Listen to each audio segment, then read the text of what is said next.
Okay, so there's been a request to explain how the mandatory step works, and I'm just gonna show how to manage the start step so we don't have to do any additional IPR during treatment. So let's just see, this is a simple liner case where we're just straightening out the anterior region of the lower arch.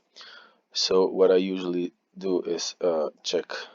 So we got 19 steps, and I usually like to see to set it to least movement first. So now we're just gonna check, and we see that at the end we don't have any IPR planned, and at the beginning we'll just go through the steps, and we see there's a lot of IPR showing in the movement process. So what I do, I like to work from the outside in. So in this case I'd like to look at the canines first. So let's look at this tooth first.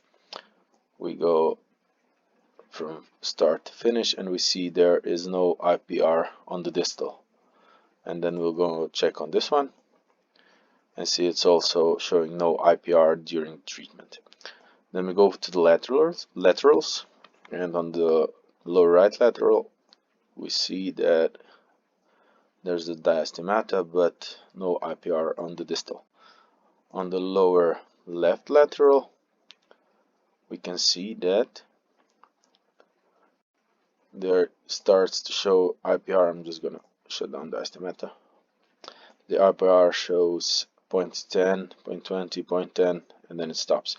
So what we're gonna do, we can see here that the canine is still moving in these 3 steps. So what we're gonna do is we're gonna take this lateral incisor and we're gonna move this to step 4. And we're gonna click refresh steps, and we're gonna see that the treatment time stays the same. And we're gonna just check it again, and we see there's no IPR.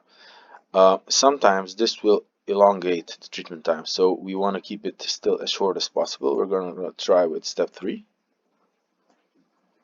There's no IPR. Step 2, refresh, and it collides. So we're going to keep it at step 3. Then we go on this tooth,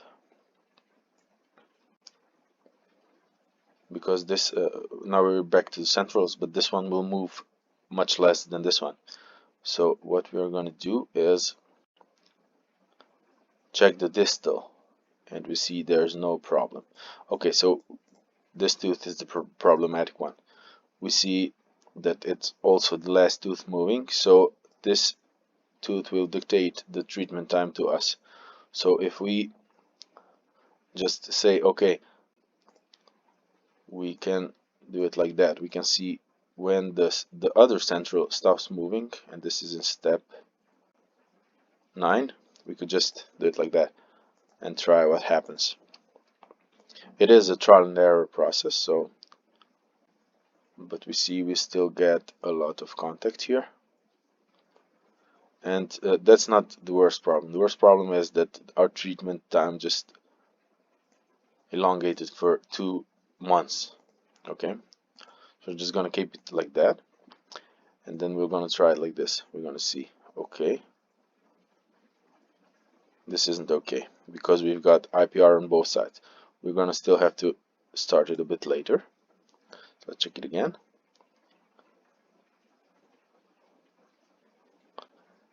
And if you've got it hitting on both sides, that's when I usually want to start it moving later, so that at least one side clears out of the way before we start to move the tooth into the space. And just do it week by week. I think we're just gonna have to do it 1 week later.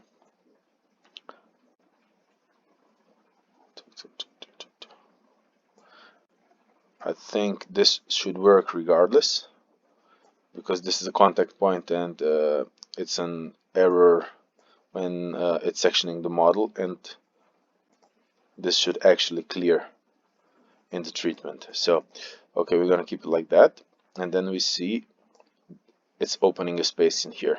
Okay, so we could just, to be sure, just let's do it one week later,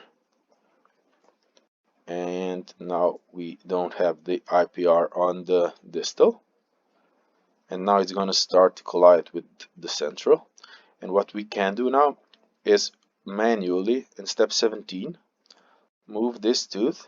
We got the diastematta here, and we're going to tilt it like that just to have it in the middle, and we click refresh steps, and the box will now check mandatory. But this isn't just us moving it, the software will recalculate how to get there in the previous steps as well. Okay, so now we just check to the end. Okay, and we got a problem here as well. So in step 21, we're just going to tilt it to the mesial as well. Refresh again. And we're going to have to do it in step 22.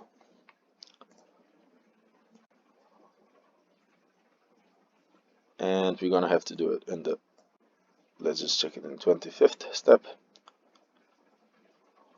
This one as well. Refresh it. And we're good to go. That's it.